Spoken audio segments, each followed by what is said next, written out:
Jalingo late at night? Need a safe and reliable ride fast? Introducing Supercab, Jalingo's trusted ride-hailing service from anywhere in the city. We will pick you up right at your doorstep. Book a ride in seconds, safe, fast and affordable. Visit www.supercab.com.ng or download the Supercab app today. Supercab, your ride your way.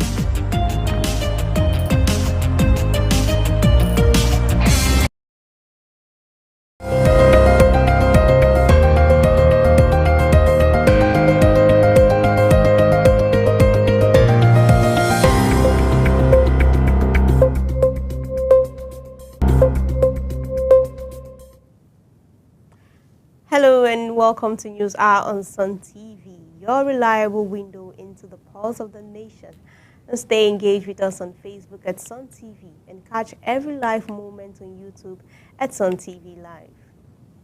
And now here are the top stories making headlines.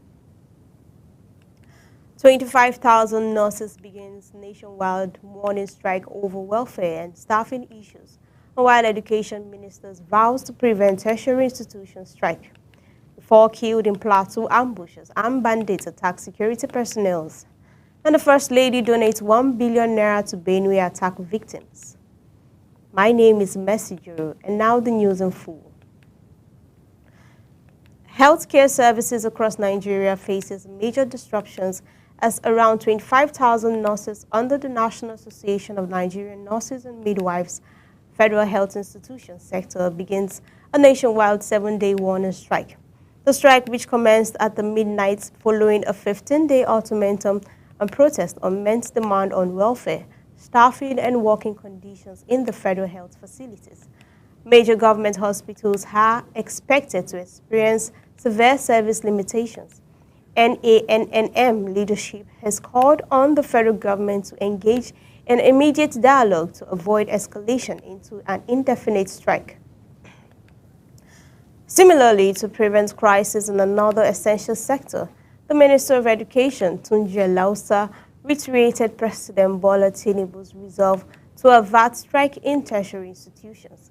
Speaking on national television, Lausa said the President has mandated his team to ensure proactive engagement with unions such as ASU, maintaining uninterrupted academic calendars and education reform. Meanwhile, in Plateau State, it has once again been hit by violence as 2 soldiers and 2 vigilantes were killed in an ambush by armed bandits in Dogunruwa, Wase local government area. The assailant seized rifles from the slain security personnel, sparking renewed tension in the already volatile area. Security forces have launched investigations and intensified patrols in the region. Elsewhere, the First Lady Oluremi Tinubu has donated 1 billion naira to victims of attacks in Benue State's Yelwata community. During her visit, she pledged ongoing support through the Renewed Hope initiative to help children resume schools and also restore livelihoods disrupted by cross-border violence.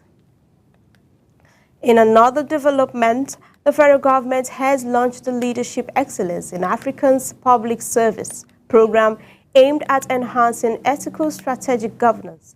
The initiative, which aligns with AU Agenda 2063, seeks to empower directorate-level officers with transformative leadership skills. A permanent secretary of the Ministry of Finance, Lydia Jafia, represented by Deputy Director Ibrahim Matazu, emphasized the program's role in addressing governance challenges. Nigeria now joins countries like Ghana, Kenya, and Zimbabwe in implementing the LEAPS. Contrary to the Cooperative Affairs Commission, has intensified enforcement of regulatory compliance by dislighting dominant companies. Affected firms were given 90 days to update annual returns and beneficiaries' ownership data of its removal from of the KAMA 2020. This follows a 2024 notice targeting companies inactive for over 10 years. In a show of political unity, Northern leaders have declared support for President Tinubu's 2025 re-elections bid, advocating that power remains in the South until 2031 for national stability.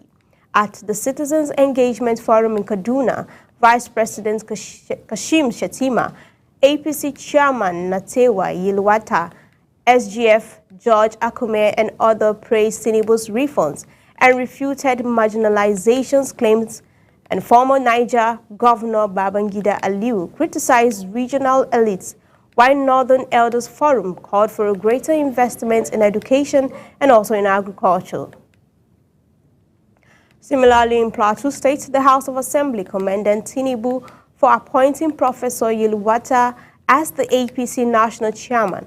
Speaking, Lalong Daniel Gilpi called it historic, highlighting Plateau's emergence in national politics. Yilwata pledged transparent leadership and stronger grassroots structure to support federal initiatives.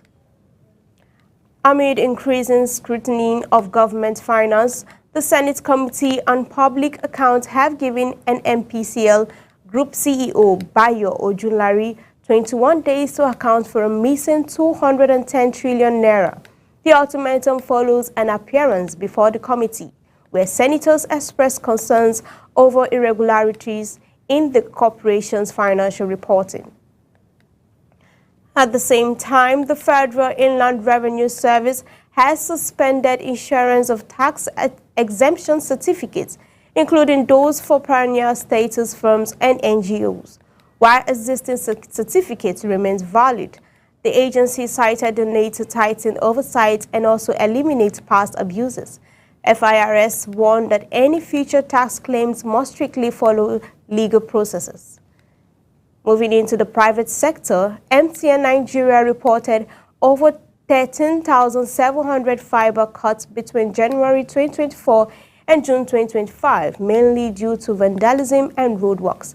The Chief Technical Officer, Yahaya Ibrahim, revealed the disruption cost over 17.6 billion naira and have led to the allocation of 26.3 billion naira for maintenance and relocation.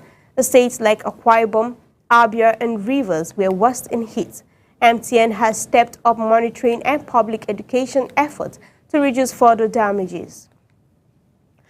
The NDLEA also reported the auction of 2 drug traffickers for fitted properties for 139 million naira.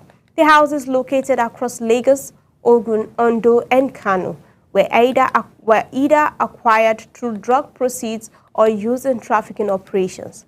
The agencies emphasized its commitment to assess recovery and also crime deterrence. Meanwhile, Deputy Speaker Benjamin Okezie Kalu has withdrawn a controversial bill on indigenship following widespread backlash. The bill aimed at redefining Nigerian indigenous criteria faced opposition from ethnic and civil groups.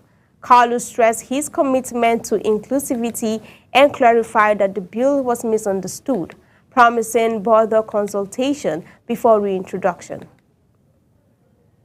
Similarly, the president has defended President Tinubu's reward to the Super Falcons after the 2024 WAFCON win. Each player received 100,000 naira and coaches 50,000 national honors and a 3-bedroom apartment. While praised by many, critics questioned the reward amid economic hardship. Presidential advisor Bayo Onagwa maintained the gesture was to inspire national pride and honor sporting excellence. We are heading to a short commercial break. Don't go anywhere. There's more compiling content just ahead.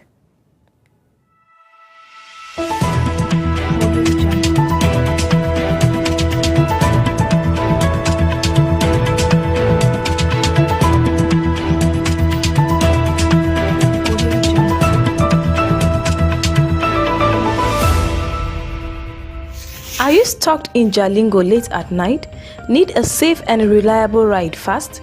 Introducing Supercab, Jalingo's trusted ride-hailing service from anywhere in the city. We will pick you up right at your doorstep. Book a ride in seconds. Safe, fast and affordable. Visit www.supercab.com.ng or download the Supercab app today. Supercab, your ride, your way.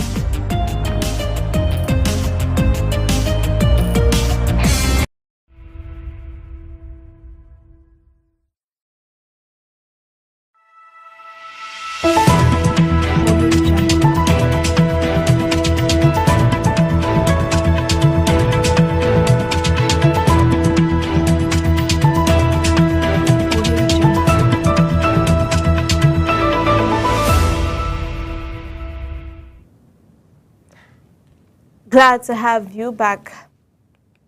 Moving ahead, other national incidents in Jigawa State. A tragic canoe accident claimed 6 lives with 2 children still missing. The state police confirmed the Sunday incident and said investigations are ongoing.